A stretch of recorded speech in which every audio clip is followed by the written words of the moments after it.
விக்னேஷ்ங்கிறவர் வந்து டாக்டர் பாலாஜிய கிட்டத்தட்ட 7 இடத்துல ஸ்டாப் பண்ணிருக்காரு.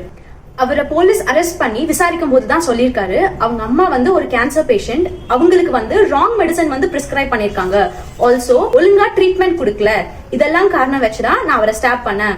உங்க அம்மாக்கோ இல்ல அப்பாக்கோ இந்த மாதிரி ஆயிருந்துச்சுன்னா நீங்க என்ன பண்ணிருப்பீங்க அப்படின்னு சொல்லி அவர் கேட்டிருக்காரு. என்னதான் அவர் சொல்றது நியாயமா பட்டாலும் என்னைக்குமே சட்டத்தை நம்ம கையில எடுத்துக்க கூடாது. எப்பவுமே இந்த மாதிரி ஒரு விஷயம் நடக்குதுன்னா ஹையர் அத்தாரிட்டிஸ் கிட்ட போய் நம்ம கம்ப்ளைண்ட் தான் பண்ணணுமே தவிர நம்மளே இந்த மாதிரி பண்ணக்கூடாது.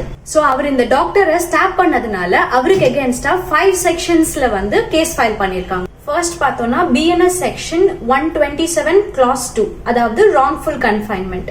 அடுத்து பார்த்தோம்னா செக்ஷன் 132, இது வந்து assault or criminal force on a public servant to deter him from discharging his duties. Section 307 of IPC, அது வந்து attempt to murder. Section 506 of IPC, இது வந்து punishment for criminal intimidation.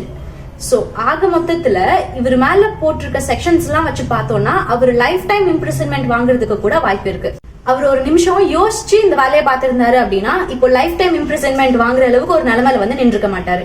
இந்த விஷயம் பத்தி நீங்க என்ன நினைக்கிறீங்க அப்படின்னு சொல்லி கமெண்ட்ல சொல்லுங்க. மறக்காம இந்த மாதிரி லீகல் அப்டேட்ஸ்க்கு என்ன ஃபாலோ பண்ணிக்கோங்க.